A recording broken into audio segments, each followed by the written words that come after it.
And the way I look at these 3 workshops is one person at least should attend each of these workshops from your congregation.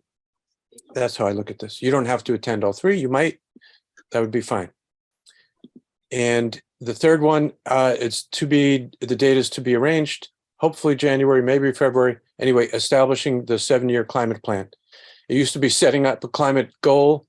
Now we're saying, get it done, or make a plan for the next 7 years to get a huge cut in your carbon emissions. Now, among these 3, the one tonight is for your congregants, for the households, for the members in your community, in your congregation. The other 2 focus on the synagogue facility. And that doesn't mean it has nothing to do with the congregants. The other 2 focusing on the synagogue facility should show good modeling for all the households. The impact, and Michael, you taught us this lesson years ago. Good to see you, Michael. The impact of the congregants is huge compared to the impact of the synagogue building. It's a general rule, but it almost always applies. So tonight is focused on the synagogue members, the household carbon contributions. And I throw in this pitch. If you'd like to make a donation, it's much appreciated. We are mostly volunteers. So what's a decarbonizer? Who's a decarbonizer? And this will be interactive. So take off your, unmute yourself if you don't have background noise, if that you're okay with that. And the definitions we're going to go through. So who knows what PV stands for? Jump in, please. PV, photovoltaic. Excellent. So there you go. Someone who has already adopted for their household photovoltaics, for tonight's purposes, we're calling a decarbonizer. Great. Who knows what EV stands for here? Electric vehicle. Right. And who said that? Glenn. Okay, Glenn, thank you very much. I can't see everybody at once. You know how that is. All right. Okay, Yeah. Great. So if somebody is already driving an electric vehicle, we're calling them a decarbonizer. And who knows what HP is? A little less common. Heat pump. Nice. So for our purposes tonight, yes, so you're in the north. Is anybody here in Southern Florida or Southern California? Yes, Steve is. So for your purposes, you would want to say high efficiency heat pump cooling. Okay. For our purposes, we're saying heat pump. So let me see if I can see everybody here. Why can't I see everybody? There we go. Hang on. All right. Now, raise of hands or raise of electronic hand, whatever you want to do. How many people here are a decarbonizer according to this definition? You do one of these things. 1, 2, 3, 4. Don't be shy. 5. Well, I drive a hybrid. I don't know if that counts. 6. It does not, but nice, Okay. nice try. All right. Okay. Good. Okay. So a batch of us. That's good. That's good. So you are a decarbonizer. The point of this program that I'm training you in tonight is to go forth and find, to ID, to fetch in your congregation one person who's got photovoltaics, one who's got electric vehicles, and one who's got heat pump heating. If it's not you, that's even better. If it is you, that's not terrible. But go forth and find those 3 people. And how are we going to do that? That's tonight. That's what we're doing tonight. So who are these people? And why do you care about them? These are those congregants, your fellow congregants. And what do you want to do? You want to move them along in decarbonization. Eventually, now here's something that's hard for us, most of us, to grasp, but I want you to try. This is what you call an adoption curve. And it's an adoption curve for any technology that has succeeded. So for instance, there was a time 100-something years ago when nobody had telephones in America, maybe 120 years ago. And now virtually every household has a telephone.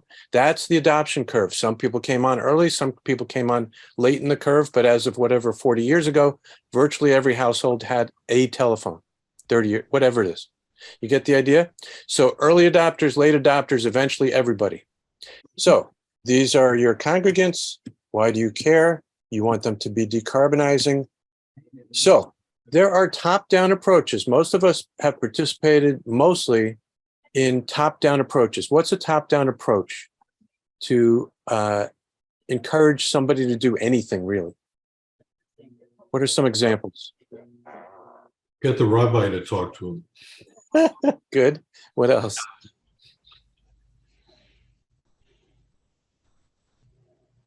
There's nothing other than a rabbi. True. Okay. Well, what are some top-down approaches for people to encourage people to make a change, any change? You can make it a law, I guess.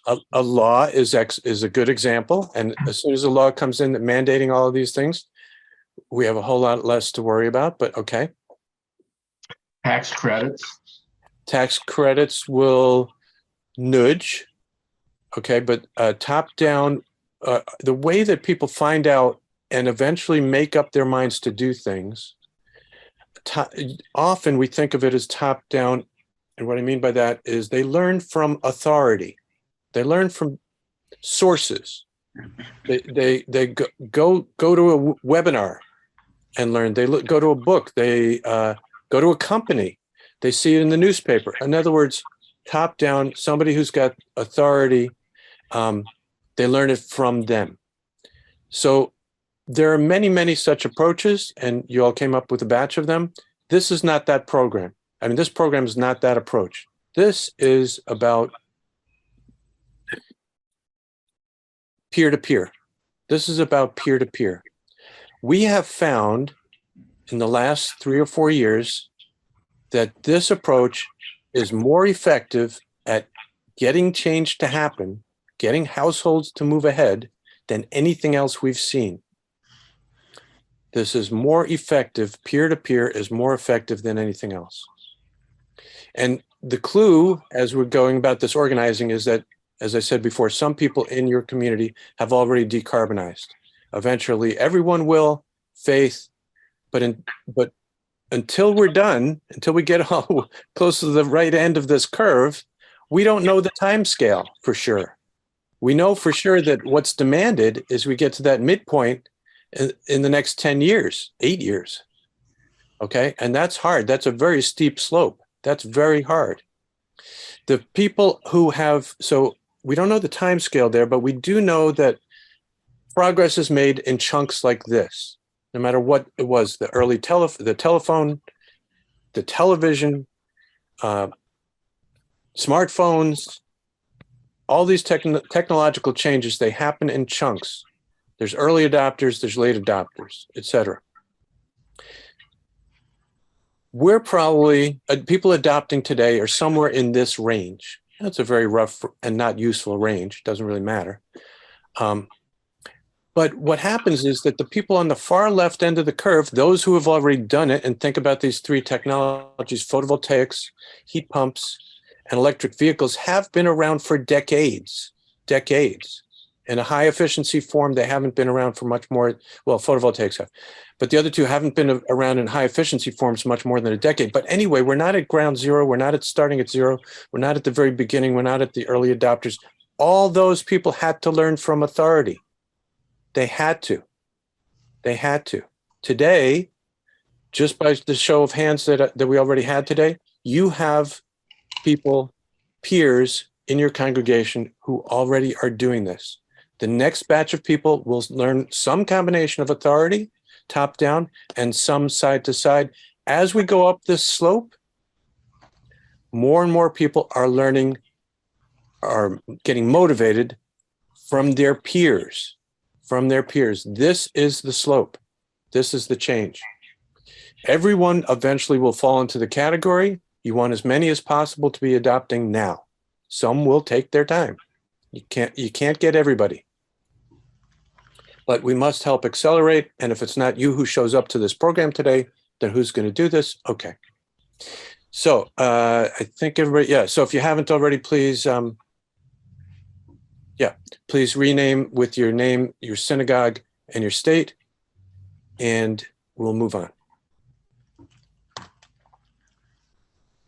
Okay. So the important thing that we've noticed when we do these programs is people get hung up on gee, am I empowered? Do I have the authority to just go ahead and do a program in my synagogue? Who do I have to ask? So we have developed the permission slip. So that's a little bit of Fred's joke here. But the point is that you can grab this text, and I'm going to try to put it into the chat so you actually can grab it. Bear with me. And would somebody please, somebody's got a good voice, just read out these few sentences while I'm doing that. Who's volunteering? All right, I'll do it. Thank you. Can you hear me? Yeah. Dear Rabbi / President, Jewish Climate Action Network strongly urges that in 5783, we offer a one-shot program entitled, your shul name, Decarbonizers. With their help, our green team or other committee can make this happen. It's no cost, no obligation, etc. They've been training synagogues all over for the last few years. I can see it is a very straightforward and fun project. JCAN has found it to be the single most successful method of getting households to move ahead, taking meaningful steps in climate action. Would you please help me get this on the calendar ASAP? I'm glad to talk, meet, and get JCAN into conversation. Thanks very much. Excellent. Thank you so much for reading that. That gave me a minute to put it into the chat, which it is now. So you can grab that text and, of course, adjust it any which way you want. But hopefully that'll help, that at least the sentiment is there, how to get folks over the hump of empowerment. So how many people here, just raise hands again, if you're ready to put on a program, you know exactly what to do in your synagogue? Just show of hands or electronic button or whatever it takes. A few of you are in positions of leadership, I'm going to guess, so that you could jump ahead and do that. That's terrific. A few of you, how about the rest of you? Do you know who to contact? Raise of hands and electronic buttons, whatever it takes. Yes. Good. And if you don't, you can find somebody. I have faith. All right, Shauna, thank you so much. Okay, so I hope this permission slip thing can help, can move things along. All right, speaking of which, let's move this along. All right, so why do we want to do the who, what, when, and where? The why, if not now, we can have a whole, we can have a whole 2-hour discussion, but we know it's absolutely necessary to do this. When? Do it this year, this Jewish year. And who? You and your green team. How many folks have a green team already? Sean, I like that. Maybe. Well, this is a good way to continue to either start a green team or to continue it moving ahead. Okay, so that's you're the organizers, you're the producers. The decarbonizers are the presenters, and this is the key to the program. Those 3 people that you're going to find are the presenters in the program to the shul. And we're going to go through the steps, how to make that happen. And who is also who shows up. You want a lot of people showing up. And where? Doesn't matter if it's it matters, of course, but it's good for Zoom, it's good for in person, either way. And the how is all about peer-to-peer motivation. It's super simple, it's super effective. The key is peer-to-peer. There is a recipe, and we're going to go through it. It shouldn't look complicated, but if it doesn't matter. The 9 steps will be, I'll put that in the chat, and you can just copy and paste to remind yourself, and you can call on me anytime. I meant it what I said in the permission slip. Fred can be called at any time. All right, so these are the 9 steps. I'm going to be repeating them many times. I'm going to go through them one at a time. You don't have to copy, but start off with the calendar. Get the date on the calendar is first. Put the date on the calendar. Talk to the rabbi, the calendar meister, whoever it is. Get it scheduled. Get it scheduled. Give it at least a couple of months, but it doesn't have to be more than a couple of months. It doesn't take that much time to put it together. 2 months helps build excitement, and you want people to attend. And that's step 2, publicize. As soon as you get the date, you put out a save the date notice. And then every week, every month, whatever your schedule is, make sure that people know about it. Spread the word by word of mouth. Don't rely on just electronic communication. And then up until the last minute, say, hey, this is happening tomorrow, show up. Any questions so far? Okay, we haven't gotten to the heart of it, so that's fine. The heart of it is coming right here.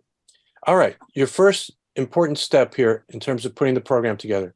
Fetch. Fetch about. Fetch around for your pool of non-expert decarbonizers. These are your peers. You are not looking for people who are professionals in these technologies. You are looking for people who are non-professionals. And again, it's the three big decarbonizing steps. And why do I call them the three big ones? Anybody want to venture forth the answer? Why are these three measures so important? What we got for the moment, huh? Say again, Glenn? I don't know. That's what we've got to work with for the moment, I guess. Huh? Yeah. Okay, that's a good answer. Anybody want to go further? High impact. Mark? High impact. High impact, good. And Deanne? Yeah, I was going to say, this is where our emissions are coming from, our transportation, our homes, our buildings, right? So we've got to deal with that. This is it. This is it. It's not that there aren't other polluters out there, aren't other sources of greenhouse gases, but this is everything. If we can't get a large part of household decarbonization happening in the next few years, there's no way we can meet carbon goals. Some of us may have the reach into those other arenas, such as electricity, pollution from generating electricity, and how quickly those resources, those efforts go green. But most of us, that's Michael who has access there. Yes, but I'll let you I'll get to your question in a second, Michael.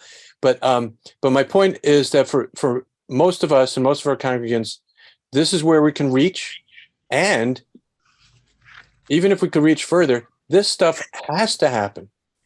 It matters what happens in other arenas of the economy, but if we don't get this solved in a large part in the household, in the residential arena, then we cannot meet goals. Michael, go ahead. Oh, I was having a side conversation, but when you're ready, and emphasizing it, but when you're ready, I take issue with the PV. And 20% of households are going to be suitable for PV, typically in our cities. So right now, at least in Massachusetts, you can purchase green electrons through a number of different vehicles, pathways. And I think that's what should be emphasized, not PV. Got it. Okay, we've had this discussion before, and I'm glad to continue it. And Michael, you raised an important point that I should have mentioned, and I should do it now. For these three technologies, they're not appropriate for everyone. In other words, they're, as you say, I don't know if it's 20%, but whatever the number is, there's a lot of roofs that are not going to be, not going to get PV because they're just not going to work. Electric vehicles, if there's lots of people who don't drive passenger cars. We're not trying to encourage that they do. But if somebody drives a passenger car, the next time they replace it, we need them to go electric. Same with heat pumps, same with heating, I should say. If and again, this does not apply to multifamily build. If they're renters, it does apply to the landlord. But if you're a renter, you don't have access, likely, to change over your heating system. So again, it's not applicable to those folks. But in any case, the next time, if you are responsible for a heating system, the next time a gas or oil heating system needs major work or a replacement, it should go to heat pump, and that plan should be made at least a year or two in advance. Okay, now fetching around. You want to go forth and use your green team, ask around who already has photovoltaics, who already drives an electric car, who already has heat pumps. And again, ask around. This is a great purpose for your green team, a great way to chat with the rabbi, with the president, whomever.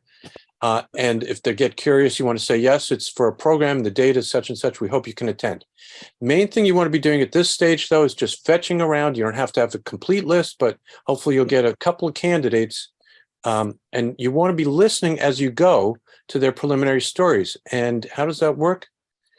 And just little pictures here. Yeah, you want to find somebody who drives electric. You want to find somebody who heats with a heat pump. This shows both air source heat pumps, and the bottom left shows a ground source heat pump. And someone who gets their electricity or is generating electricity from photovoltaics.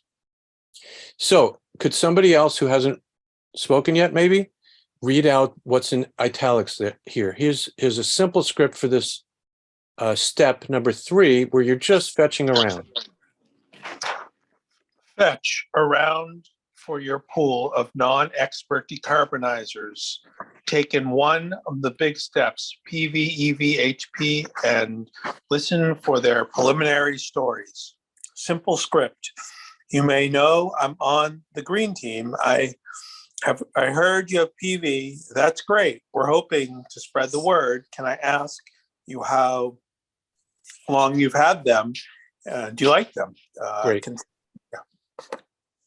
Yeah, great. Scott, thank you so much. So, right. So what's in italics there is your very simple, opening statement. Hi, how are you? I heard you have PV or drive an EV or whatever. How do you like it? It can be really simple. And then just listen. That's the most important thing. The training here is for you or your team to be the producer of a program. So you're starting here. You're in your casting phase. So, or what's that called when people just show up for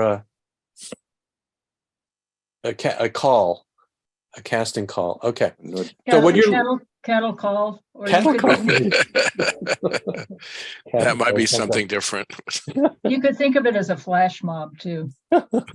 So at this stage, you're going to listen. You're not going to ask them deep questions. And your main consideration is, are they talkative? Are they enthusiastic, etc.? And you'll see how that comes in. And if they keep talking, you can listen up to 20 minutes, but I suggest, cut it at that point because you don't want to make a commitment at this early stage. You're going to do that in the next step. Okay. Now that's steps 1, 2, and 3. Now we're on step 4. Now back in consultation with your team, you start to be discriminatory. And we all want to be entirely democratic, right? In this case, you're a producer of a program. It's time you can be discriminating. You're looking to pick one in each category. And so think about what you heard and think about what you know and what other people say about folks. And you're picking somebody who is personable, maybe popular, definitely relatable, maybe even entertaining. It can't hurt.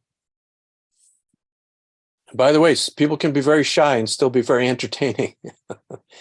And again, this is not a television program. This is Hamish. Everybody know what Hamish means? We want it to be homey. These are your fellows. These are your peers. So, but you do want to be discriminant here. Discriminating. Yeah. Okay. Any questions so far? We'll go on. Okay. Now, if you've picked your 3, now you go back and you have a little bit more of an interview with each, and you have some softball questions lined up. So continue to interview, go back to those 3 people, and who hasn't read yet, just read the what's in the middle here, in italics.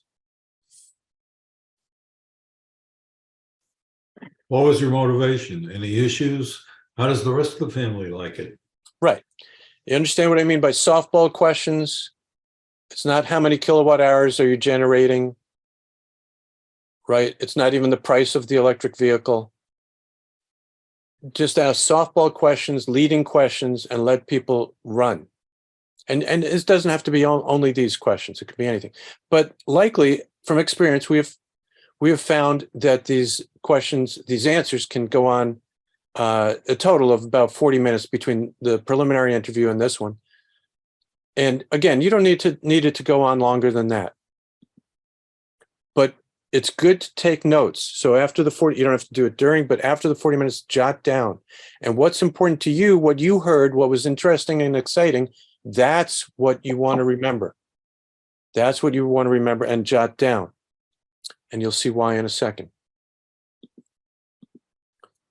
It's because the next step is to do a run through.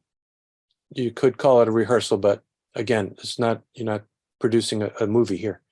Just call it a run through, keep it informal. And in that case, now you've got all three people, you're the producer, so at least 4 people in the room or in the Zoom, whatever, and you're just running through it. Now at this point, you have considered what you heard from the 3 people. There will be overlaps and there will be gaps. And this is the time to say, nobody really talked about the kids. Anybody's kids involved with the, have any opinions about the electric vehicle, about the heating or whatever. But also eliminate overlap. If 2 people have a lot to say about technology, you don't necessarily need a lot of technologies. As a matter of fact, in a way, the less, the better. So if they overlap too much, you can say, okay, who hasn't spoken yet? Here's italics. Wonderful how your enthusiasm comes through when you say that. Loved you sharing that story about the kids. Just be you, no need to be the expert, quote unquote. Okay, great. Thank you. All Brad, right. can I ask a Yeah, question? I'm please. a little confused. Are these 3 people all people who have in common one of these areas? Or are Right. they from all 3 areas?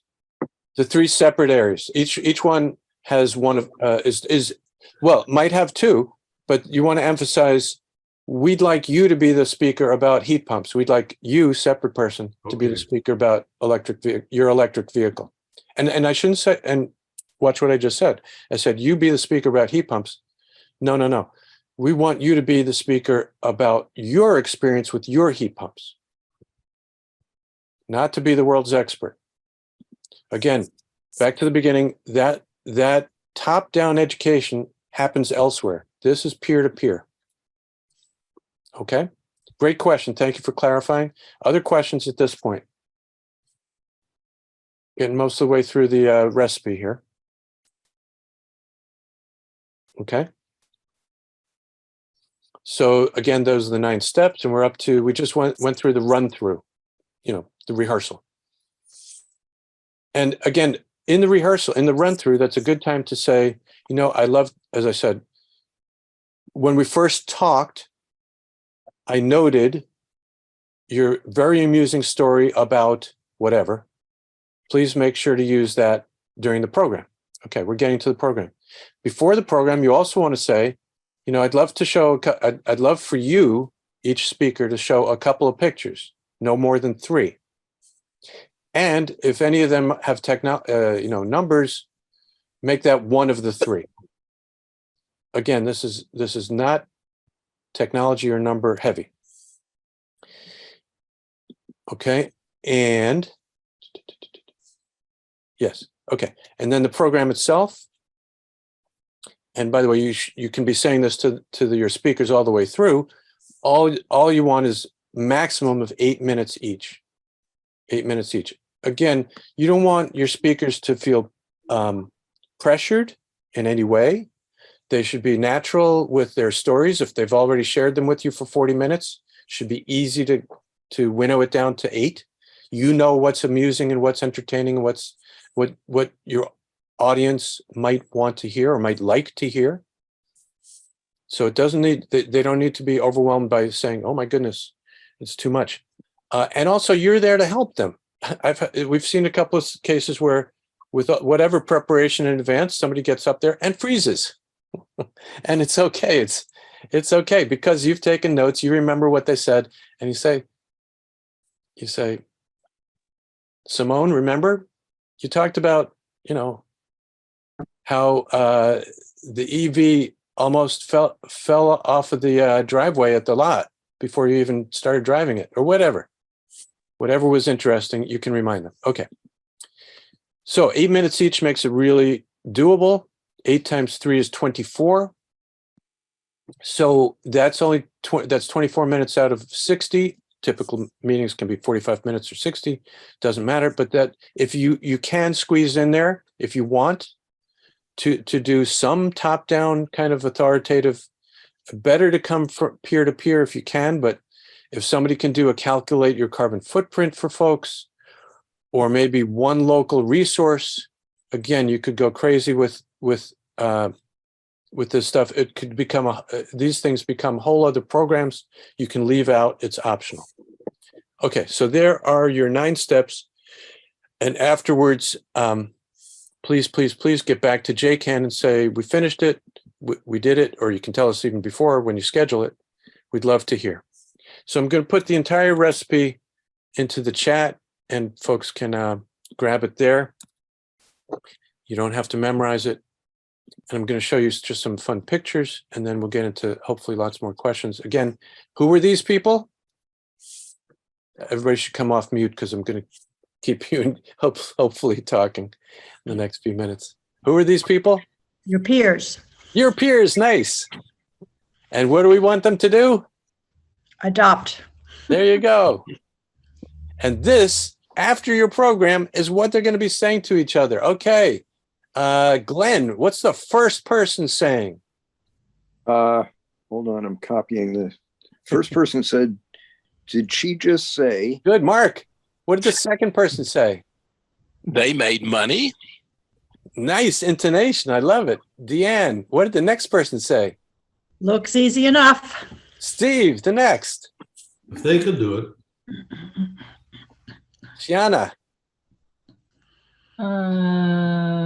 We can too. Yay!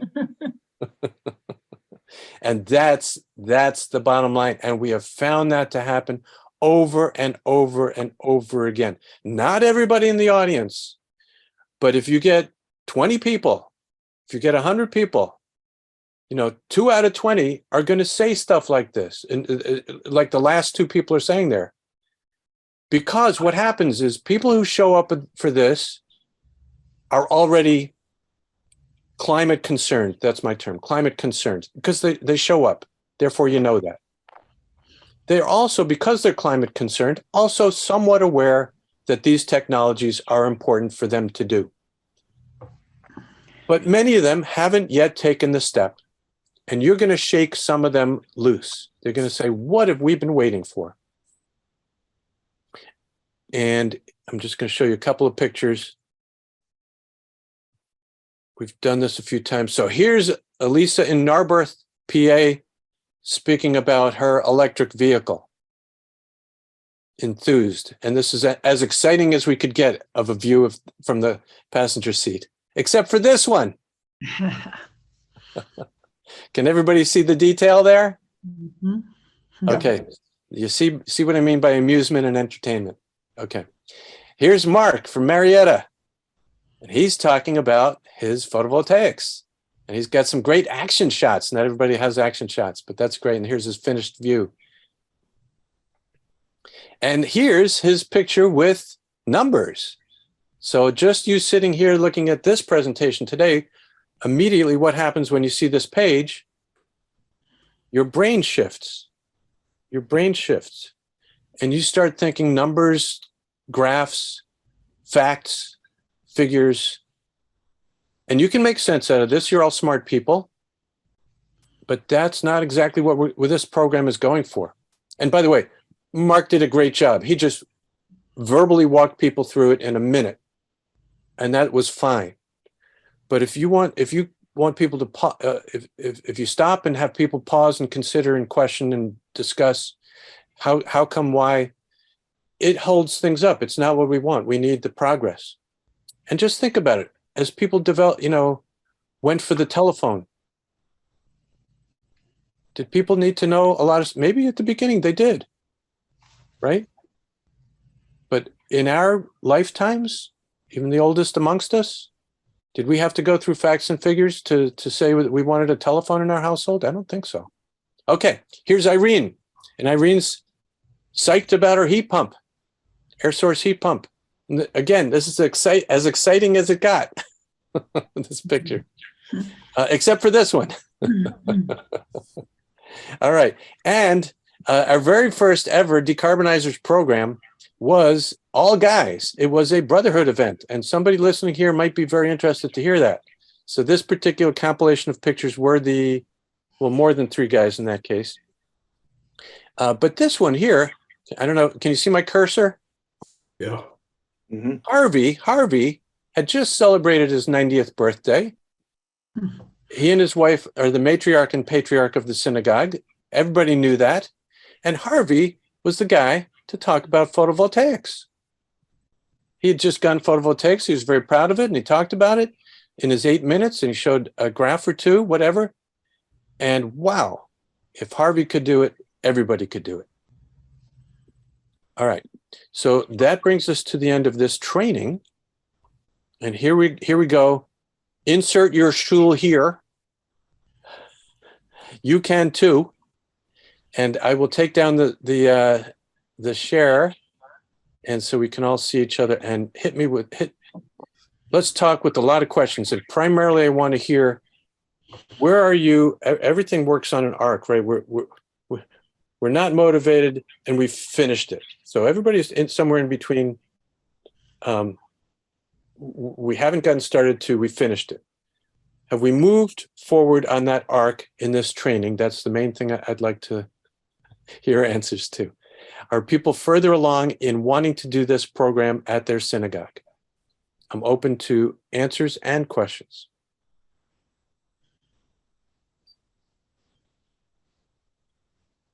And if you're not, there may be reasons, and I'd love to hear them. Deanne. Yeah, I have a question. In Brookline, I'm part of Mothers Out Front, right? We've put on 2 or 3 of these webinars already. We call them neighbors sharing with neighbors, decarbonizing your home. However, we start out, and I'm questioning this after hearing this. I'm thinking we should back away from this, with maybe 10 or 12 slides about the climate crisis and why we're in it and what are the big emitters and, you know, why is this happening, all this stuff. I'm wondering if we could just dive right in to. Cool. That's a great question. All right, here's what I'd pose, and I'm throwing it back at everybody here tonight. So Fred, that's me, comes into this program imagining that all of you are involved with your synagogue already, and that you all have green teams, and that you might have had some programming already around climate. So just by show of hands, how many have had some programming, let's say in the last 2 years, around climate within their congregation? Raise your hand. 1, 2. Raise them so I can see, please. 1, 2, 3, 4, 5, 6. Okay. And so just to be clear, there are a couple of people that have not had programming around climate in their congregation, right? If anybody wants Fred, to. can I just ask ask another question? Was Yeah. climate change for anybody brought up, at least for those people who are Jewish and had high holiday services, was climate change addressed during the high holidays at all? Right. Let's just incorporate that. Does that change anybody's vote? If it was mentioned as part of a high, okay, good, Steve. If it was mentioned during your high holidays, and I presume you mean in the sermons, the major sermons that rabbis give, and it has been a thing in the last few years. Rabbis have concertedly said, let's make sure they talk to each other. You know, let's make sure that climate is addressed. So anyway, so Deanne, I think a good answer is if you've had programming that addresses the general topic of climate, then I don't know that you need preliminaries. Mm-hmm. Again, it's fine if that's what, you know, I'm not trying to talk people out of that. I'm just saying this is a different approach. Scott, are you raising a hand to ask a question? Please go ahead. Or just to vote. Scott, are you still there? Yes. No, I was just raising my hand. But thank you. Oh, good. All right. So that was a good question, Deanne. Other questions? And again, I'm challenging you now after you've listened to the training? Are you more motivated to move ahead with such a program? Okay, Mark, go ahead. I think the answer is yes in terms of motivation, but I think there's a lot of sort of internal discussion. But the question that I have is, I'm in a little bit of a quandary. I think I agree that the people who would be attending these would be the ones who are, I think you said climate concerners or something like that. And I think that's a given, but I think there's sort of, for some of these proposals, a fairly significant issue is both initial cost and sort of return on investment, perhaps. How long does it take to pay for and things like that. And I guess, that's something that I think about, and it sounds like that's really not part of this presentation, or if it is, it's only in a very minor way. So what are your thoughts about that? Great question. So I bring us back to this slide. Let's see if I can pull it up again just for a moment. Yeah. Okay. So, by the way, can you see the slide again? Yeah. Right. Yes. Okay. So everybody remembers this. This is the adoption curve, the generic adoption curve for any technology that gets adopted. Some technologies start and don't finish. Don't get 100% saturation. So, Mark, what you're talking about is, in business terms, all the reasons why people don't buy product X, right? And here we're talking about large categories like all telephones, not individual brands. And here we're talking about all decarbonizing, at least of those three major. Anyway, yes, there's a wall of worry that each consumer goes through to get up and into adoption, to adopt the whatever. So they can imagine it's too expensive. They can imagine it's too difficult to learn about. They can imagine, like we said, that they've got to be the expert. The beauty of this program is that you are not going there. You are tapping folks who have already done it. Now, they in turn could and should be encouraged to talk about why, how they got to do it. What was did they have a wall of worry? Did they imagine beforehand that it was way too expensive? And did they find out that indeed it was expensive? But the likely answer that you'll get is, I thought it was going to be too expensive, but boy, it really wasn't. Yeah, I see that, your point. That makes sense.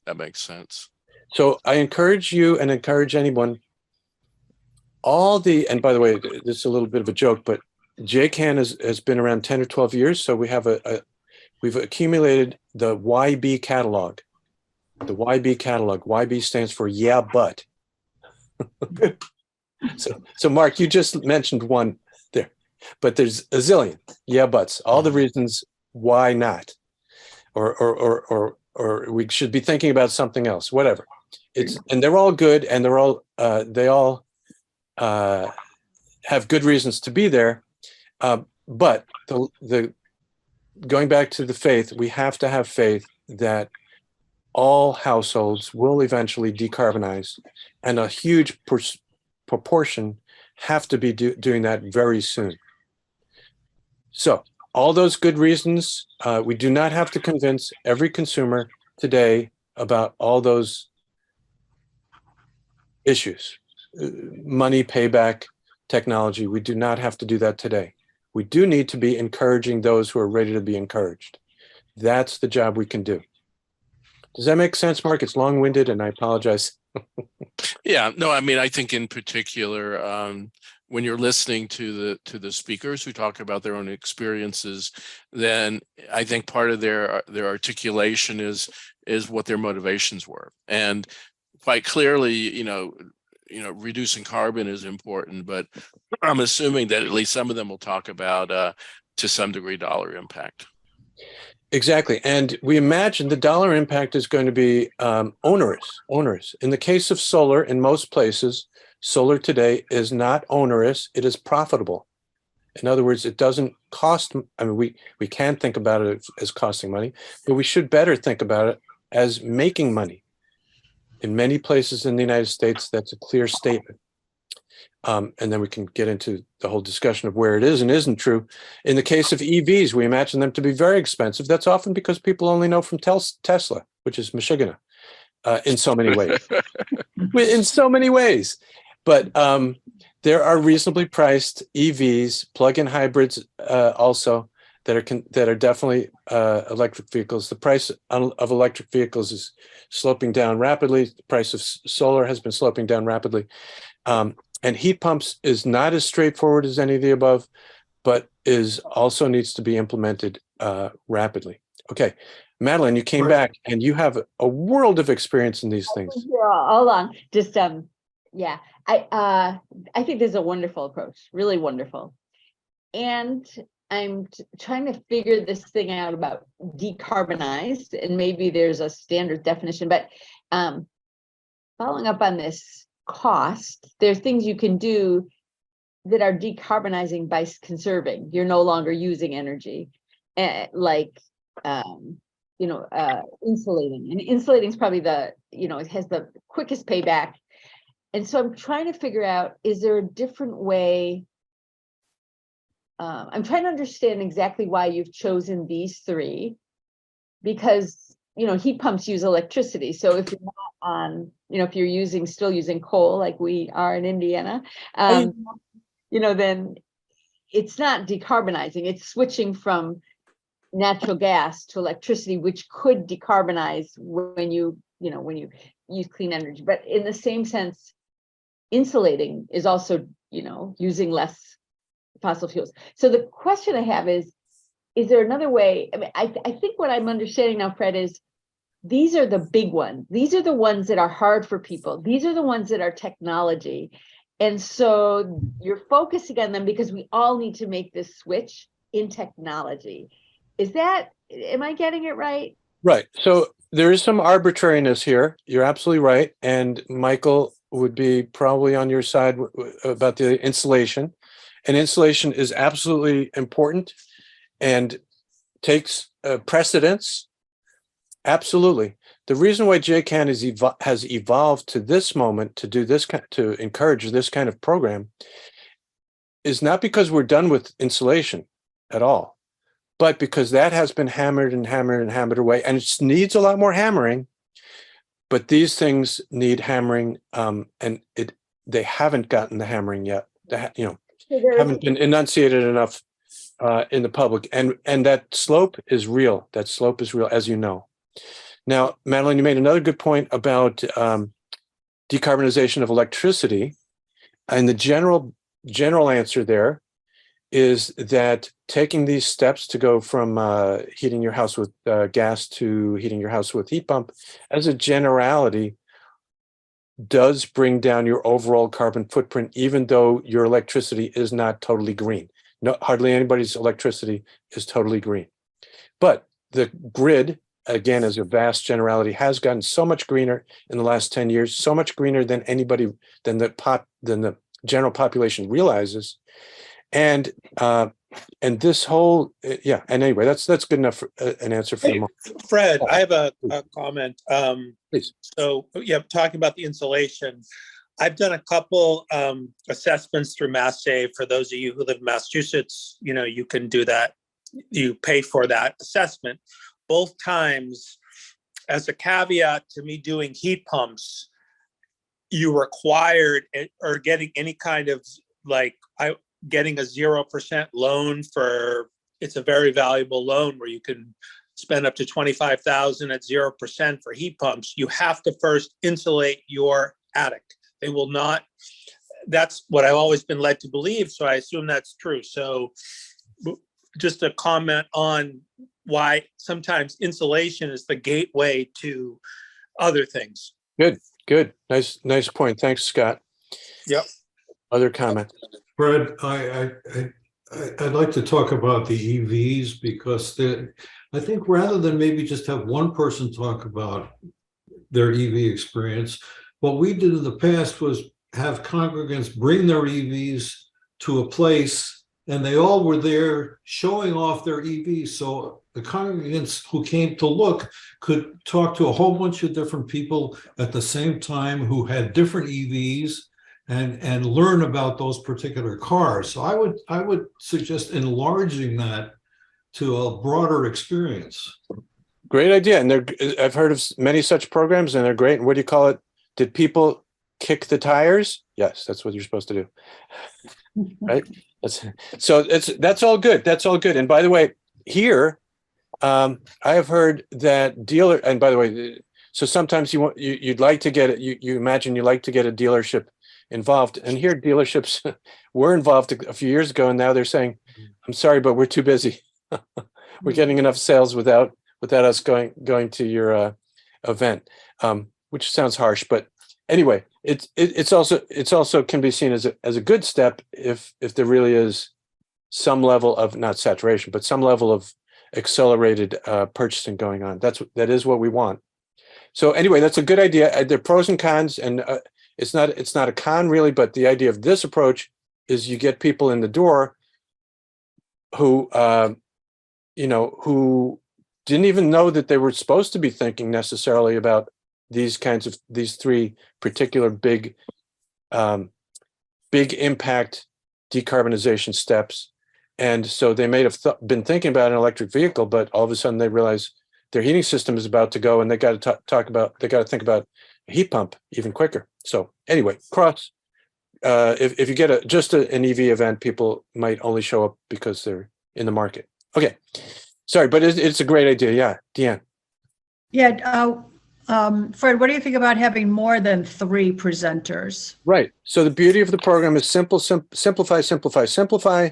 Keep your job easy enough. Get the rabbis sign on, the decision makers easy enough for them to say yes. To get your team easy enough to get this to happen. Get it to happen. The quicker, the better. If you want to have 2 or 3 other, what did you say? Other technologies or other speakers? No, like 2 speakers about heat pumps or 2 about their EVs, or, I'm saying have more than 3 presenters. Right. So the beauty of this is hopefully short and sweet so that you get a lot of interaction, and you definitely want to make sure your speakers hang around. Oh, there's an important thing. Speakers hang around for the Q&A and schmoozing, and food, if you got it. Food is great. Put that in your advertising. But here's something really important I didn't mention earlier. So as you're doing the fetching, one of the early stages, and you're coming across people, more people than you need who have PV, more people than you need. Okay, they're great. Definitely get them to show up at the program by saying the following magic words. We don't know if you're going to be the speaker, but we really need you to be there because people will have lots of questions. So it could happen that the person who you have for EVs is a great schmoozer, very personable, but somebody in the audience needs to know about the pricing and the technology, and somebody else who's not the speaker can answer those concerns. So it's all good, and I suggest the sweet approach is the one I'm laying out from experience, and if you want to adjust the next time, that's great. I think once a year is not too often. And 5 years from now, we'll be saying, we were only doing that once a year, right? Next generation will be saying, why weren't you doing this at all? Okay, anyway, Mark, go ahead. Okay, so as part of your presentation, an optional step was calculate your carbon footprint. Can you explain what's involved with that? Sure. And by the way, it's now 8 o'clock. I appreciate everybody. And the reason it's a great time for me to make this, you give me a great excuse to make this statement, Mark, that it's an optional thing, and I'm glad to talk about it. And if anybody wants to stay, that's great. And if anybody has to go, that's fine too. So Mark, if you'd like to stay for a couple minutes, I'd be glad to talk about it. And I'll take any last questions if anybody wants to. Thank you very much. That was just great, Fred. Really, really great. Thank you. Great. Great. Thank you, folks. Means a lot. And please, you saw me sharing my contact info. Please be in touch. I'd love to hear any feedback, and especially if you want to go ahead or if you've got obstacles to going ahead. Obstacles, really important to hear. All right, so Mark asked a great question. Is an optional program. I mentioned an option for an optional program or optional part of the program is calculate your carbon footprint. So that can be a lot of fun for us who are more, nerdy. So I've found that. So let's say it can go like this. What you can do in your publicity is say, in the publicity, please attend the program, blah, blah, blah, blah. Optional homework, meaning if you want to do it before the program, calculate your carbon footprint. Okay, so you're saying to your attendees, if they want, calculate your carbon footprint and bring it in and we can discuss. Okay, so those are two different things, I know. So, and then I'll tell you where to point them to do that if you want to. I'll get to that in a second. But you understand what I'm saying is before the attendees get to the program, they knew, or they may have noticed that you're inviting them to calculate their carbon footprint and bring in the number, just the bottom line pounds per of carbon or ton of carbon per year. And then the further option is if you want to discuss it. So I'm jumping to that part first. So first of all, if you get, let's say, 50 people attending, you probably won't get 10 people who've done the homework. You might get 5 people who finished and 3 who tried and didn't finish, which is also good. And that's fine. That's the whole purpose, is not to make it mandatory. But then the next step is, would you like to share? And that is exceedingly revealing, or educational for everybody, even if it's just 5 people, even if it's 3, doesn't matter. Because, does anybody here among the 8 of us who are lingering at 8:05 tonight, does any of us offhand know our household carbon footprint? Mm-mm. Right? I do this a lot, and I don't know mine off the top of my head. Michael, do you know yours? Are you still here? You might. Yeah. You know your number right away? I know, more importantly, I know the distributions of where's your carbon coming from. Yeah, of course, that is more important. Right. So like, it's like 15 to 20% is electricity and 35% is heating and another 35% is transportation. And then you could talk about, buying things and et cetera, et cetera. So and that's your universe there is, Michael, your universe is what? Oh, this universe is both my own house, but we've done, I'm in Newton, so we've done benchmarks of large number of houses in Newton. Nice. And I think, was this a while ago, some years ago that you did this? Oh, we've been working on this for the past 12 years. So yeah. Okay. So you and I haven't talked about this in a while. I'm always glad to take a look at the if it's available. If you could point me to it, send me an email. I'd love to see it. Yep. So that's Newton and Sudbury. I come back to the point about electricities. Right now, at least in Massachusetts, there's so many opportunities to purchase green electrons, either through aggregation programs or there's a couple other modalities. And not everybody wants to put out $15,000 to $20,000 to put PV on their house. So in terms of updating your mantra, I agree with you, keep it simple, but I'm not sure PV is, I would say EV is important. Heat pumps, you're going to, by buying a new heating plant, every 15 to 20 years. But I think you could easily push or substitute purchase of green electricity, and PV, installing PV is an option underneath that. Good.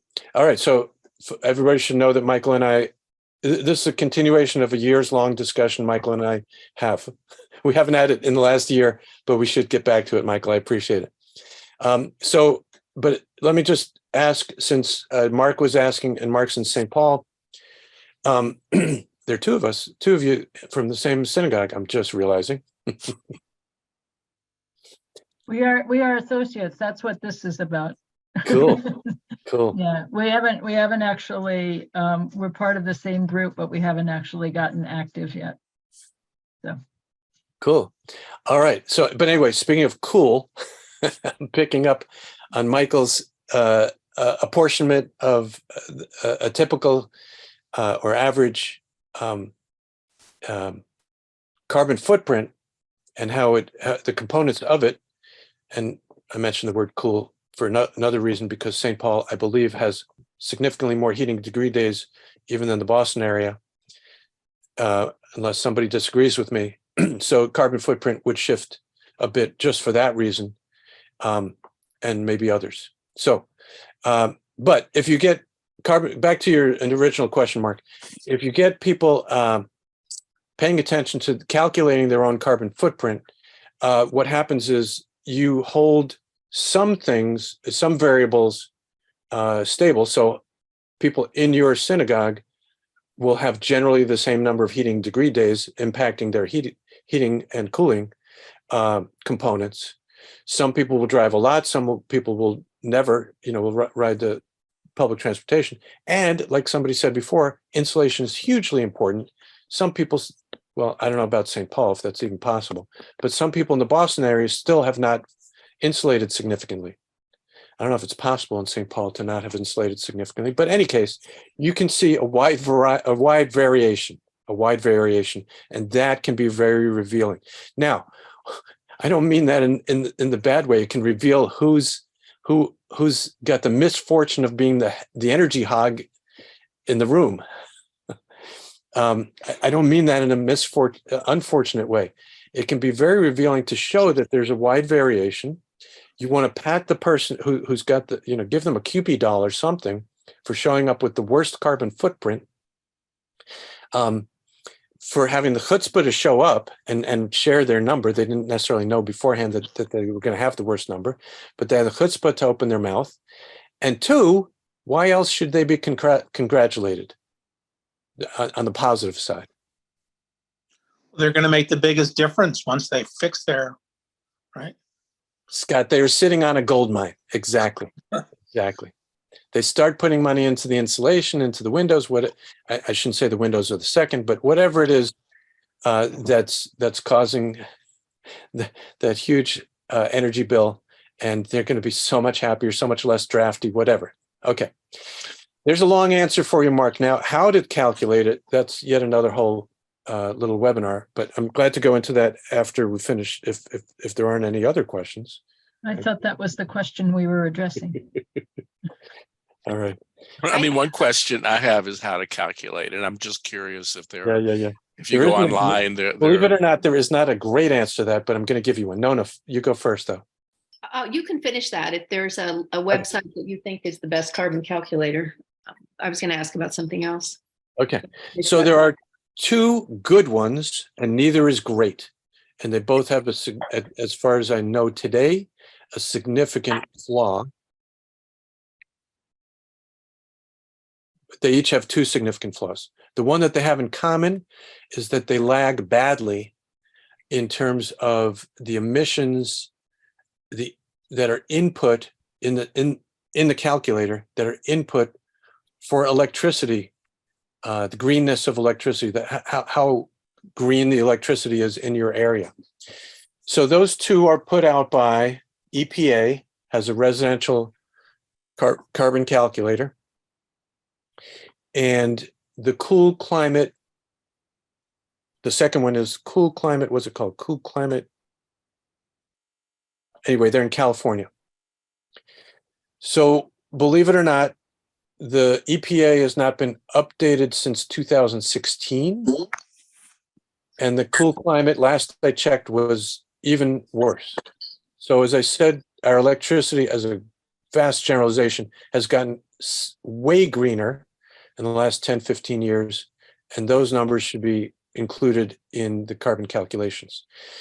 Furthermore, the Cool Climate calculator makes significant presumptions about things. which is not bad because people are not going to be looking up the carbon content of a can of spaghetti. But they do allow you to do come up with some numbers for things like food and things like air travel. And that's important. Air travel, for those who travel by air, is often a huge part of your carbon footprint, or can be. And the EPA does not include air travel at all. It is robust. It is a very good science behind it, except for that huge lag in the emissions factors for electricity. But it also does not do everything. So I do, if I had to do a program today, it's tough. You get a comprehensive view from the Cool Climate one, but you get, I think, a more robustly scientific view from EPA. It does omit some things, but it makes it easier to compare household to household. So it just uses your car miles traveled. There's very few. Oh, that's the other reason I love the EPA one, is very few inputs. Car miles traveled in a year, and there's some relatively easy ways to get to that number. Your kilowatt hours used in a year, there's relatively easy ways to get to that. And your fuel numbers per year, that's CCF for gas or gallons of fuel oil. So people are dropping off, which is appropriate to see what happens here. But anyway, so that's my general riff on carbon calculators. Is it exceedingly frustrating to have been working in this arena for 10 years now and not see huge strides with these carbon calculators? They're the nerds amongst us, it can drive us nuts. But anyway, so there's my riff. Thanks for listening. So Nona, I'm going to come back to Mark, see if I answered his question, but Yeah, what's your next question? I wanted to ask, I see you have an inspiring quote behind you, but I'm curious how much you've emphasized Jewish values in your programming and how effective you think that is, because this is more, nuts and bolts that you've talked about, the community, peer-to-peer, not pressure, but influence that you've stressed, rather than a little bit of the, idealistic, inspirational piece of the Jewish side. Thank you. Thank you, Nona, for bringing that up. So what Fred didn't do tonight, and probably should have at the beginning, is say the decarbonization stuff is one of 3 arenas that JCAN is active in and considers it appropriate to be active in. Another whole arena, and we call them 3 pillars at this moment, is advocacy, which we call it legs and regs, legislation and regulation, but the whole arena of advocacy, policy, and clergy is not the greatest for the third one, greatest name for it, but we have a council of mostly rabbis who are very involved in these climate, let's say, and talking about and getting congregations and other rabbis to be aware of the Jewish connection. And thank you for pointing this out. Now, usually, no matter what the program, we have a davar at the beginning, and Fred skipped that tonight, so bad on me. But usually we have a davar and make some connection. So I will, since you're still here, thanks, folks. Our next meeting, we try to have a big, this was a specific workshop. We try to have a general program once a month. The next one is December 19th. It is a very big deal. And it's, we're calling it Rate Hikes Yikes. Rate Hikes Yikes, December 19th. You'll see the publicity soon. And it is specifically about what's descending on us momentarily in the way of huge increases in gas, oil, and electricity. From at the low end, 24% raise. It's not just general inflation. a 24% jump year over year from last year to this year, up to over 100%, depending on which your source of heating is. So as we are now in the heating season, for everybody who's still on the call here, as we get our bills, we're going to be saying yikes. And some of us can afford, will live with, and some of us will be suffering dramatically.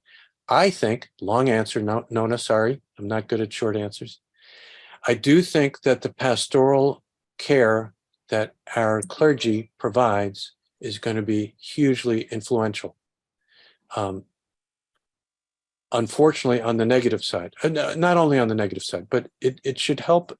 We will need help in getting through at least personal crises, at least some people with very critical situations. That's my concern.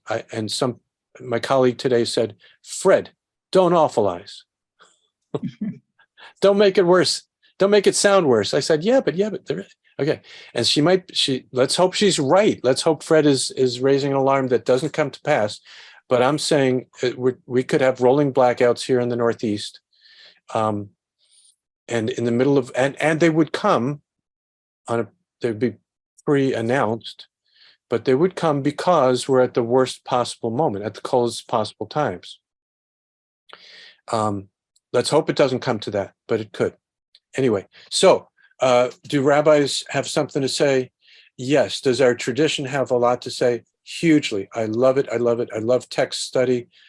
And I offer whole text studies myself. I'm not a rabbi, but I love doing it. And there's a lot to say. Nona, do you have anything else to say along those lines? Would you recommend it? Are you a rabbi yourself? No, I'm not. I don't have that much. I'm in Temple High in Phoenix, and I'm the green team advocate. So that's where my energy goes, but I do not have those texts at my fingertips, but I always find it inspiring. So we're trying to, really roll out to really try and make a difference. We're going to have a new building and we have a new rabbi. And so we have a lot of new, and a lot of opportunities to do things. And we're just trying to embed, sustainability and environmental consciousness in all the newness. And there's a lot of possibilities, just hard to get it going. So I like the practicality of this program. It's a very down to earth. And the people teaching people is so much more likely to spawn interest than coming to a lecture or experts talking. So I really like that approach, and a novel for me. That's not how we've done it, and I like the idea. So cool. Thank you very much. Cool. I'm glad to hear you say that. And again, you've got my contact information. Please stay in touch. I'd be glad to help in any which way. I'm serious about talking to anybody's rabbi at any time. Mm-hmm. Thank you. And so Nona mentioned the quotation on the back. Can everybody see it? I'll get out of the way. See to it that you do not spoil and destroy my world, for if you do, there will be no one else to repair it. It's from a Midrash Rabbah. From anybody guess when that was? 3rd century. Sorry? 2,000 years ago. Just guessing, third century CE. Okay, in between those two, perfect. About 1,200 years ago, and it was recently translated. Yeah. That's good. That's good. I like that one. Yeah. There's no planet B. I'm putting in I have seen a few books on Judaism and environment. I think the one that I'm most impressed with, you can get on, I'm looking at second sale. I got my version on the secondhand bookstore, is Judaism and the Environment. This Professor Jeremy Benstein. It's such a comprehensive deep dive into Judaism and the environment and climate change. And even though it was written in 2006, in 2000 and almost 23, it is still really spot on in so many ways. So I'll put that. It's called The Way into Judaism and the Environment. And this copy is $5. It's so worth it if you're interested in that. So that's that. I have heard of that. That's good. And so we do have quite an array of rabbis who are in this. Some of which write books, and some of which teach courses. And you know, we do talk about it from time to time, but we haven't really done a program where the clergy council, says, okay, here, anybody who listens, but the likes of, who showed up tonight, we're going to tell you tonight about a whole bunch of texts and ways to go about bringing this to your congregation. Now, in the meantime, if your rabbi wants to communicate with these folks, that'd be super cool. I'd also mention, as long as you make a mention of, as you did, Scott, David Seidenberg. Does that Rabbi David Seidenberg mean anything to anybody? He goes by the screen, what do you call it? The internet moniker of Eco Chassid. He's been at this for years. He has a great book that came out maybe 5 years ago. But he is constantly writing about these connections. Okay, Mark, shall we come back to any next questions you have about carbon footprint calculation? No, I think I would. I understand completely that it doesn't fit easily into what you're articulating here. On the other hand, I'd like to find out more about it, and I think I'll check out the EPA to see sort of ease of use, basically, just for my own information. Cool. Any feedback you have that maybe they're interested? I'm definitely interested. By the way, I write to them and they write back. And the latest correspondence went like, it's been a little while. So I noticed the last letter that I got from them was back in December of last year that said, thanks very much for your interest. And this is after, numerous rounds, not a million, but numerous rounds. Our current expectation is that we should have a major revision in the next 6 months. That was a year ago. Hope springs eternal. So, and not only that, the EPA is so hyper busy doing so many amazing things. And we didn't mention it here, but Mark, I think it was a question you brought up earlier. What about, as I said, the wall of concerns that any consumer goes through about anything? Whatever the concerns are, just got a big chunk better with the IRA. In other words, 30%, it's, starting January, it's going to cost 30% less for heat pumps, 30% less for solar in households and in nonprofits. That includes any congregations, and big chunk towards an EV as a further chunk. So all good things. And, but getting those positive messages across, it's a hurdle. Again, our fellow congregants can be way more powerful than we realize. Scott, can I ask you, does this sound like might be resonant for people you know? Well, yeah, especially because you showed that picture of it was I caught that earlier when you were talking about the men's group that is interested in greening their synagogue and or getting the message out. So absolutely, I think it's going to be a good crowd. It's too bad we have to, like you said, I did mention it to Danny, who gets out all the email blasts, and told him that we didn't have to wait till January. People could come on sooner. So maybe next, because you said that there's another one coming up, right? Exactly. So a week from tonight is benchmarking